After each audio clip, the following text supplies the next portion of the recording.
Hey, what's up? Welcome to Soundcheck Tech. So have you ever been listening to your music in different environments like your headphones or your car or your phone, and you notice that it sounds different in these different environments? Well, that's the problem that we're going to tackle today. So I'm going to kick it off to you, Dad. Why are people getting a different sound in the different places that they're listening to their music? What's going on there? Okay, so there's a couple of things that you have to really kind of pinpoint on. Number one, you really got to get ear training so that when you go to do your mixes, you really know exactly how to set your bottom end, your top end. Some people cut mids too much when they do their overall mixing, if they do a little mastering in the process. So first problem is your ears need to be trained properly. The second is the environment that you are actually mixing in could be giving you a false sense of too much bass. Like if you're mixing through headphones, they have too much bass. You're going to put less bass on your mix because the headphones are adding the bass. But then when you move it to, let's say, another set of headphones or a car that doesn't have as much bass, the bass is going to be gone. So now you've got that problem. So so the two things is get your ear used to knowing what the right sound you're trying to get, and then be listening when you're mixing in a good, what we call a flat environment, so that you're not, that environment's not adding or subtracting frequencies, so that it's pretty flat. That way, when you add something, you're actually adding it to the mix properly or subtracting. Okay, so how do you go about training your own ear to mix properly, and how do you go about making sure that you're in the right environment, or at least you're mixing in the right environment? How do you go about that? Okay, so the first question, ear training. I have several mixes of songs, and they're kind of classic rock songs, that I know stand the test of time. When I play it on any speaker, I can play it on a speaker and I can tell you, oh, that speaker system doesn't have enough bottom end dialed in, or it has too much top end, because I know those mixes are accurately mixed. They were stood the test of time, so I have several of those mixes that I listen to. So the first thing I'll do is if I'm in a new environment where somebody hired me to come into a studio, I'll play those mixes just to see what they sound like on the speakers, or I'll play them in my headphones to listen to the way that environment sounds, because I know, like, for instance, if I play the song and the bottom of that, the environment is way too much bass, I know it's not the mix. So it's got to be the speakers or the headphones, whatever I'm using. So now I know that environment is bottom heavy, and it's going to make me not put enough bass in the mix. And so I accommodate myself for that. And usually I change the environment a bit. I always bring my own stuff, and we'll get into that in a minute. So you really want to have your own speakers. You want to have that you trust, and your own headphones that you trust. And we're going to go into that in a minute. We're going to go into headphones today, so that it fixes that problem no matter what environment you're in. If you bring your own thing, especially if you're in your own home, you can set it up where it's consistent no matter what, or your own production studio. So that's going to fix that problem. So get you some mixes that are true, pretty good mixes, and it's not hard to find. I mean, I have several. I mean, we could probably pop up a list that people can get. I'll put a list together, and they can, use those mixes. But I mean, the reason why I'm not even mentioning the mixes is because, there's a diverse set of people that might be listening to this, and they may want hip hop, or they may want country, or maybe rock and roll. They may want, dance music, whatever, and so I use like vintage stuff, and so we could probably come up with a mix, a few songs that we could put a list on if people really. So hit us up if you want a list like that. Okay, so it sounds like what you do is you have a certain set of songs that are mixed, and that you bring with you no matter what environment you're in, so that when you listen to them, you know how they're supposed to sound, so that if you're listening to them in the car or wherever or in a different studio, you're like, oh, something's off, and you can automatically tell if that environment is either bass heavy or maybe they're not bass heavy or whatever. So is that what you're saying you do? That's exactly what I'm doing. So what I do is I always, if I'm being hired to do, say, a rock mix, I'll have a couple of rock tunes that I know are pretty consistently good. The way I like the way they sound, they're pretty consistent in different environments. So I'll put those on, listen to it just to see what the environment sounds like, and then after I mix, I compare it. I A/B to those mixes to see, hey, did I go too much on the bass? Did I go too much on the, so I A/B it to consistent mixes. So that's how I use, already tried and true mixes out there, and you really want to A/B it. You want to A/B it for two things: for your frequency spectrum, bottom end, mids, lows, and levels. Loudness. How loud you want to make your mix. Compare. If you're going to put if these mixes are going to be put out on the digital platforms, they're going to have a technology already there that's going to kind of level it. So, and nowadays, used to it wasn't, but now, so it's not as critical. But let's say you got somebody wanting to play, a mix of songs at their house. Well, and they've got MP3s or something. Well, one might be louder than the other. You might have a beautiful song from, tried and true mix, big artist, and then your song comes up and the levels are wrong or the bottom is wrong. So you got to do all that kind of stuff by listening and A/B-ing. I do a lot of mixes in headphones nowadays because of, bottom line, everybody's listening to music through headphones now. And so, I start off all my mixes through headphones, and I use several headphones. So Audio-Technica, I'm a big fan of that company because they give you a big bang for the buck. Like this mic's the AT2020, $100. Love this mic. The Audio-Technica ATH-M50X, those headphones are closed-in big headphones. And they're probably one of the most used headphones in the studios that I've been in. And again, I did 99% of my session work that I did and learned in was in Nashville, Tennessee. So these headphones, when you put them on, they sound good. They have the right dip in the mids. They're not too heavy on the bass. They got some really good high end.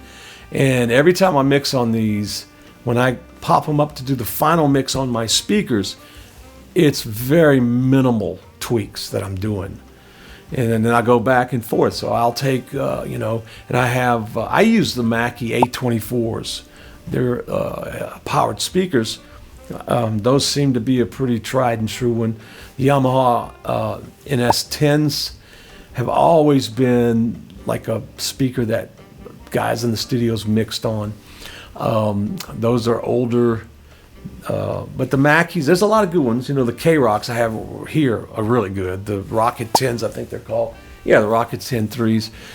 Those are really good.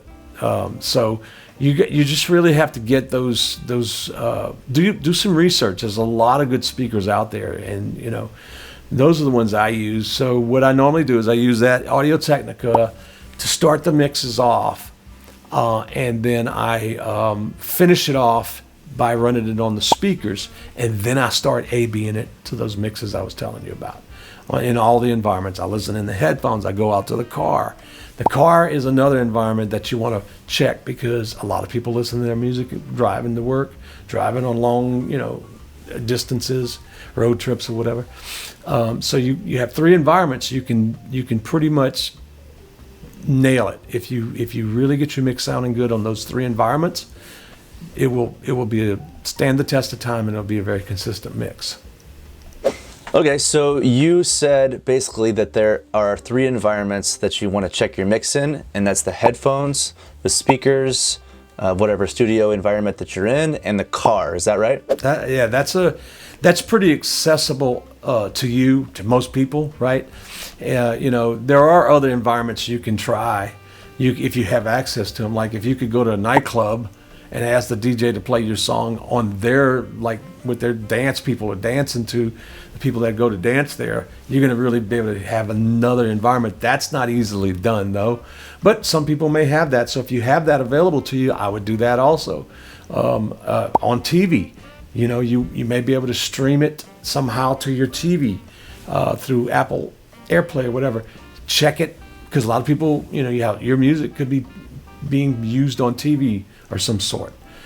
You know, those are the other kind of additional environments that I would check, just to check. I wouldn't put as much emphasis on those as the first three that we just talked about, because those three, if you get it pretty good in those three environments, it's pretty much going to be consistent in everywhere else. Okay, so real quick, you mentioned the term A-Being, and I generally kind of understand what you're talking about, comparing two tracks or whatever. Can you maybe just give us a quick explanation of what A-Being is for people that don't know what that is? Yeah, so what I normally do when I A-B, I compare A, which is my mix, to B, the mix that I use for reference. So we call that A-B in it. You go back and forth. You put yours on, then you switch to the other one. You go to B, then you go back to A, then you go back to B, then you go back to A, and you go back to B. And then you kind of listen to it, you know, listen maybe 5 or 10 seconds of each one. And then now you're listening to the bass, you listen to the level, you listen to the high end, you listen to the clarity of the vocals, you listen to the other vocal, you listen to how's all that kind of happening. Man, I can hear the guitars on both of them really good. You know, just that kind of thing is like, oh wow, mine has more mid-range than these other mixes, so maybe I need to master it a little bit differently when you go to your mastering, which we'll do a whole series on mastering.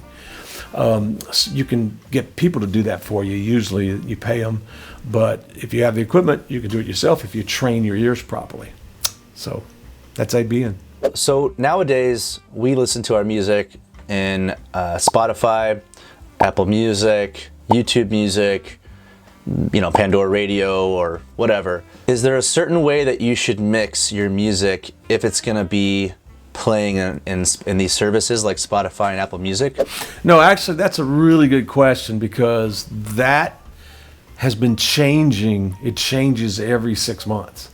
So, you know, at first, whenever you were wanting to get on iTunes, Spotify, all those digital platforms, you had certain criteria, so you had to get somebody to master it for you for those platforms, or they would not accept it, because they could tell just by the way the signals were coming in.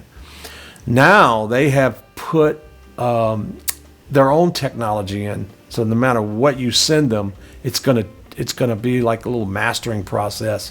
It messes with the levels so that it's pretty consistent for them, which it does change what you want to send them. Used to, you would slam it, make as loud as you could, squeeze it as much as you can in the mastering process with limiters and compressors, so that it would never go above a certain level, so that when you send it to these platforms, it wouldn't distort their platforms.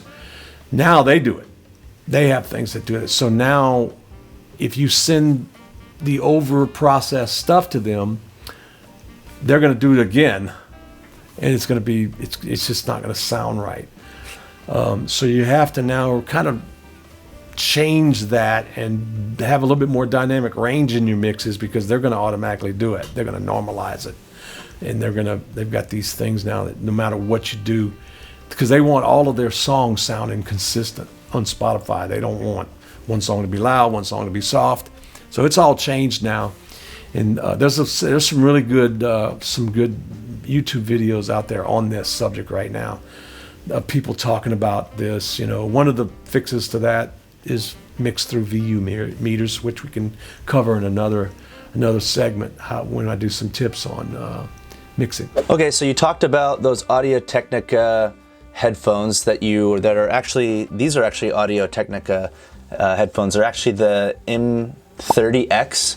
So I know yours was the M50X, I believe. Yeah, mine are probably, $50 more than yours. I think I have the 20s also that I use for people to do vocals. It does the bass, the bottom end's a little different in each one of these, and they're all good. The only reason I use these 50s is because I'm a guitar player, and my favorite guitar player, studio guy in the world, uses these, and his guitar sounds great every time he dials it up through these headphones. So I bought them, and I loved them. And then not only that, but a lot of people in the studio in Nashville use them, and they always dial up their sounds perfectly. So I'm like, okay, these must be pretty good, and I love them, you know. So yeah, but they're over the head, so you gotta like that kind of headphone. Yeah, I love these. These are great. I obviously don't probably have an extremely trained ear like you do, so these are great for me, and I should probably get better at that. So you mentioned the over-the-ear headphones, and we will link the Amazon link to these headphones and those headphones if you want to check those out. But are there any other headphones, maybe like in-ear headphones that you use, or do you only use over-the-head headphones? What different types of headphones do you use? Well, you know, that's a good question too. I always check everything when I'm mixing in headphones. I always kind of check on two different kinds. The in-ears, you know, the ones that you put in your ear and you wrap around. This little thing comes around here. I have a pair of the Audio-Technica ATH E70s. And they're actually a little flatter. They're more accurate than the over-the-ear ones. They do sound a little bit different. They're not as much bass as the over-the-ears. I like the over-the-ears sound better, but these sound really good too. So I always use those. And for those folks out there that like the in-ear kind of type thing, these are great ones. They're expensive. They're up there in the $300 range. They're not, you know, they're expensive probably for what most people use. When you get into the professional in-ears, you can get, you know, $2,000 custom built molds and all that stuff, which I do have some of that stuff. I don't even use them because I like these better. So they're, you know, I think they're $300. You know, we can put the link in, but they're good. You know, so if you're used to, you don't want that bulky thing over your head, your ears on your head and all that stuff, you can put these in there and you'll get a good mix on these. These are really good. They're accurate. They're comfortable. I use these live. When I'm playing in-ears, you know, live, I use these. That's what I use mostly for, but I use them also to test mixes. So what I'm gathering from what you've been talking about is it really does matter having the right headphones, having the right environment, and if you're gonna, what's the quote? I believe it is either pay nice or pay twice, right? You don't want to buy crappy headphones and mix in crappy headphones. You might as well upgrade and get the best headphones you can to set yourself up for success so that you know that you're going to get the best mix possible. Is that right? That's correct. I mean, doing audio engineering, like what we're talking about, it's going to cost a little bit of money to get it right. You can't go cheap with it. But the good news is that there's not cheap, but inexpensive, good quality technology out there. And that's what we're here telling you about. So, you know, look at all of our videos. You're going to learn about a lot of inexpensive alternatives to the real high dollar stuff that is really good.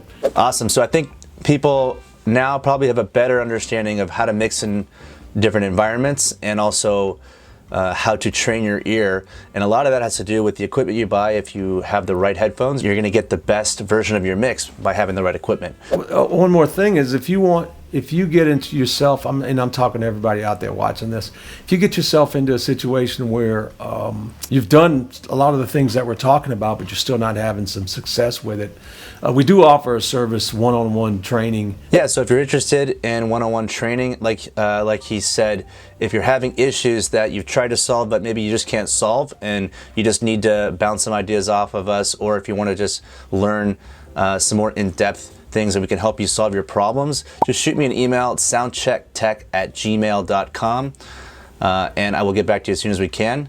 And so now we're going to transition to the tip of the week. So Dad, what is the tip of the week? All right, tip of the week today. Here's a Volt 276. It's an interface, and today we're going to be using it as an out-of-the-box mic pre, which is coming into these. There's two XLRs here. These are mic pre's. And we're going to use this as an out-of-a-box mic pre, and it's got a built-in compressor. So let's go through it. So we got the mic plugged in here. I've got the phantom power turned on, which is the red button. You can press that button. I'm not going to do it, but if you turn it off or on, it sends power down this cable to the mic. This particular mic is a Audio-Technica 2020, which needs phantom power. So that mic's turned on with that phantom. I've got this volume gain button set so that these meters, this channel 1 meters, doesn't go into the red. Now the output goes in the red, but that's not as critical as the input. You don't want to overdrive or clip the input. So usually somewhere around there with this mic, it's good. All right. So if you keep going up, there's a couple of orange, yellow kind of buttons there. The bottom one of the two, this one here, is a vintage compression emulation. And back in the 60s, they built one and it accentuated the high end a little bit. It was kind of added some high end to it and some bottom end, I think. So when you press that, you're emulating the original vintage one back in the 60s, which I love. The top one has 4 settings. You have a guitar, you have a vocal, a guitar, a bass setting, or off. So since we're using this as an out-of-the-box standalone compressor preamp, we would definitely want to use one of the presets, which today I'm using it as a vocal mic. So the attack and release is preset. That's basically, and the ratio is all preset to a pretty, general setting for those type of instruments or vocals or whatever. So that's basically it. Of course, the second channel we're not using. Alrighty. Another important thing is, as you can see right here, I've got a tip ring sleeve 1/4 inch plugged into the line 1 out, channel 1 out line level. It's a balanced signal. So you want to set this button all the way to the right at the bottom, the direct button, to the orange setting. And what that does is it makes channel 1 go out this meter, which is the top jack in the back. Channel 2 will go out on this meter, input there, this meter out, and it would go out on the second jack at the left, the right jack at the bottom. It says 2/R. So in this mode, they become a 1 and 2. In the blue mode, they become left and right. Definitely in this setting as a standalone out-of-the-box compressor mic pre, you would want to set it so they're independent from each other, because you could have 2 mics here. You could have another mic on another instrument that you're miking, whatever. You could have it on an acoustic guitar. You could have a bass plugged into there, and you would want it to be independent. So that's basically what this does. And that's it. That's how simple this thing is to use. It sounds incredible with this microphone. Enjoy. Hope this helps. All right, Dad, so thanks for that tip of the week, teaching everyone how to use the 276 and how to set it up. That was amazing. I think people are really going to get a lot of value from that. And so let's transition now to the story of the week. So Dad, what story do you have for us this week? Well, this one brings us to Nashville. Back in the 90s, I was doing a lot of, early 90s, really, mid-90s, doing a lot of sessions down at a studio called Javelina, which was one of the largest studios in the town, in the city of Nashville. It's still there, but it's not under that name anymore. It's actually the old RCA Studio A, so it's now a museum kind of thing. It's like a historical thing where it could never be torn down. So, but I was working in that studio, a huge studio, and the owner of that studio at the time had 2. He had one on 16th Avenue, one on 19th Avenue. And I happened to be working on the smaller, mid-sized one on 19th, and the phone rang, and I picked it up, and the person on the other line says, "Hey, can you let me in?" And I'm like, "Well, where are you? I mean, I'm here. I don't see anybody at the door. I'm looking at the door through the camera." They go, "Well, no, I'm at the big studio." And I go, "Well, okay, well, who is this?" And it was Winona Judd. For those of you who are country buffs, Winona was a huge part of the Judds, and then she went on to do her own album, and she was recording her first self-titled album as Winona Judd. And she happened to be working at the studio that I was a part of. I was working at a lot. And I was at of course, on what we call the Little Pig, because Javelina is the name of the studio, and that's the name of a wild pig in Texas. And that's what they named the studio. And so she was working at the Big Pig, I was working at the Little Pig. And so I said, oh, okay, well, I'll drive over and let you in, because it was Winona. So I drove over. It took me about 5 minutes, and she was there. She was waiting right by the back door. There's a little tunnel that goes into the building. And she was very nice. I let her in. I took her in. I had to unlock the door to get in the studio. I had to go turn the lights back on because they'd all broke. To take a break, they all went to dinner, and everybody else hadn't made it back. She did, so she couldn't get in. So I walked in there and turned all the lights on. And when I turned the lights on, I was like, whoa, what's this? And she had taken, and I don't know if it was her furniture, but it was a whole living room set of furniture in the studio set up with candles and everything. And that's what it was like a living room setting. It was like they had set up some kind of a prop for her. And I'm like, oh, wow, that's cool. She goes, oh, yeah, I like to have my living room setting when I sing. I thought that was pretty funny. But I'd never seen that before, so that was pretty interesting to see that, All right, you guys, so thanks for tuning in this week of Soundcheck Tech. We're going to have all of the product links that we talked about for all the products that we talked about in the episode down in the description below. And again, if you want some one-on-one coaching, if you're having some issues that you just can't quite figure out, we'd love to help you out with those. So email me at soundchecktech@gmail.com. And remember, we're going to have new episodes every week, so stay tuned. Thanks for watching.